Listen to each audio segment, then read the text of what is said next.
Hello and welcome. This is going to be our classwork help video for the probability of an event worksheet. All of these problems ask us to calculate a probability of some event happening. So the master formula for that is that it's the number of ways that the event can happen divided by the number of events in the sample space. But I'm going to give you guys a couple different ways to think about this as we figure out the probability of different events. Let's get started with problem number 1. A technician is launching fireworks near the end of the show. Of the remaining 13 fireworks, 9 of them, let's start highlighting numbers, 13 fireworks, 9 of them are blue, 4 are red. If he launches 9 of them in a random order, what's the probability that all of them are blue? So he's got 13 left. He's going to shoot off 9. What's the chance that he shot off the 9 blue and none of the reds? So when we add up the number of ways that we can shoot off the 9 blue, that's going to be, there's 9 of them, and we have to pick 9 of them. So 9 pick 9. So this is essentially how many different ways can we order those 9? All right, so number of ways to order the 9 fireworks, the 9 blues. All right, and then how many total ways can we pick 9 fireworks out of the 13 total? So that's going to be 13 pick 9. And so that's going to be the number of ways to pick 9 from 13. All right, and let's just plug this into our calculator. So 9 pick 9, that's a number in the 362,000 range. I'm going to hit divide by 13, pick 9, and I get, so when I calculate this, I get 0.001397, we'll round it to. Is that any of these options? Well, it doesn't quite look like it, but this is a probability in absolute terms. Let's turn it into a percentage by multiplying by 100%. And I get this decimal point moves twice. I can round this right here. This is 0.14%. We would pick B. Okay, so this might be a kind of difficult way to think about it. I want to give you another way to think about this same problem. So what you're going to do is you're going to start multiplying the probabilities for each firework. You're going to imagine just shooting one firework at a time. So that very first firework, there are 9 blue fireworks out of 13. So you have a 9 in 13 chance of shooting off a blue one first. All right, but then that one's gone, but also 1 is gone from the total stack. So we have 8 blues remaining out of 12. And then we have 7 remaining out of 11 times 6 blues remaining out of the stack of 10 fireworks. Then there's 5 out of 9 times 4 out of 8 times 3 out of 7 times 2 out of 6. And then that very last firework, you got 5 fireworks left. Only 1 of them is blue. So you only got a 20% chance of getting the last blue. And if you multiplied all of these fractions, you would get the same number. Plus you might see that this is equal to 9 factorial divided by 13 factorial over 4 factorial. And that's actually what this exactly would get you if we did a little bit of rearrangement. Okay, let's go down to problem number 3 because I blocked out number 2.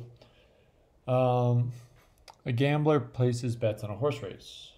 To win, he must pick the top 3 finishers in any order. 9 horses of equal ability are entered into the race. Assume the horses finish in random order. What is the probability that the gambler will win his bet? So there's only 3 victors. How many different ways can he pick those 3 victors? So that's going to be 3 pick 3. He's got to pick all 3 of the victors. How many ways can those horses finish? Well, it would be 9 pick 9 for all the ways that they can finish, but it's 9 pick 3 for the number of ways the top 3 can finish. So we got 3 pick 3 over 9 pick 3. 3 pick 3 is 6.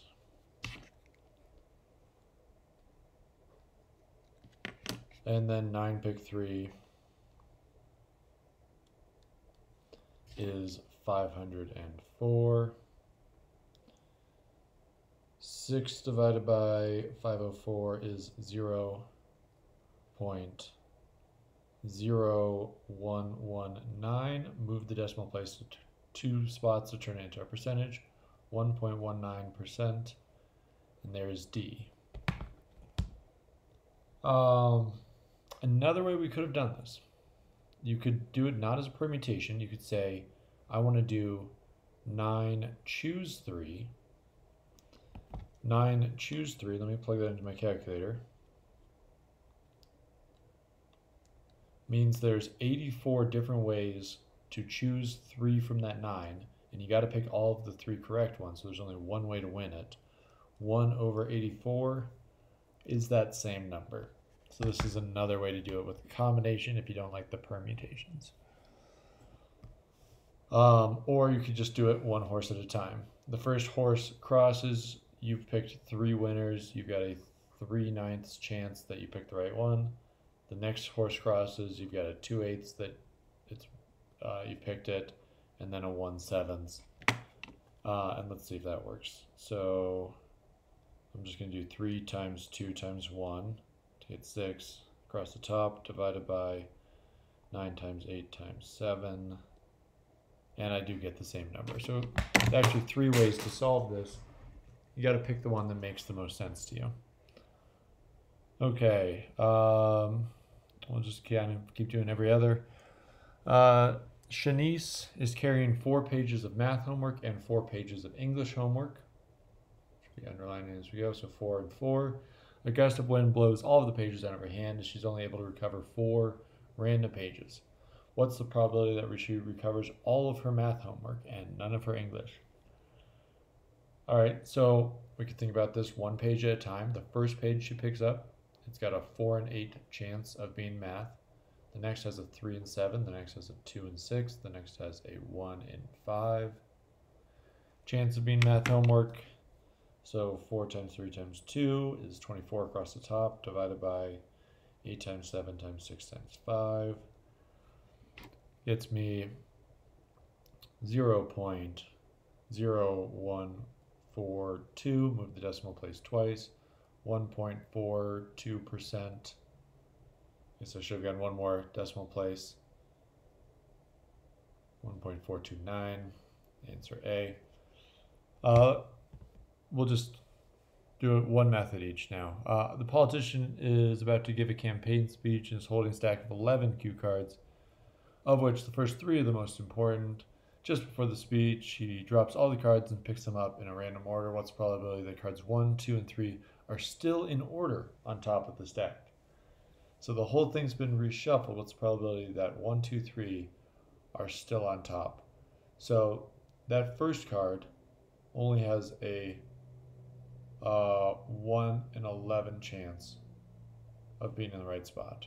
The next one has a 1 in 10. The next one has a 1 in 9 chance of being in the right spot.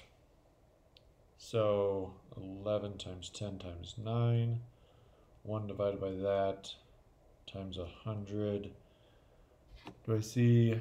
Yes, I do. 0.101%. So we could have done 11 pick 3 for the number of events, but there was only one way for this to happen. One possibility of our event for the 1, 2, 3 to still be on top. Is 11 pick 3, is that the same as 11 times 10 times 9? I think so. I think that's how the formula works. Yeah. Okay. Just wanted to double check. All right. Number 7. A small pond contains 10 catfish and 5 bluegill. If 10 fish are caught at random, what's the probability that all of them are catfish? So we can do 10 pick 10 for the number of ways to organize those 10 catfish, and 15 pick 10 for the number of ways you can catch 10 fish out of this lake. So 10 pick 10 divided by 15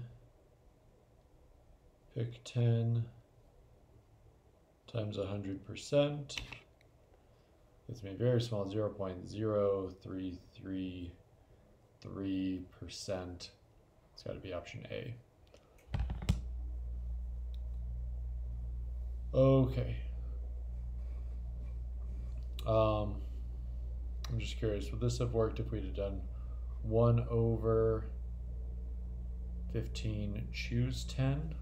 I think so. 15 choose 10, 1 divided by that, times 100%. Yep, this would have worked too. There's only one way, one combination of 10 catfish, and there are 15 choose 10 different ways to pick 10 fish out of 15. All right.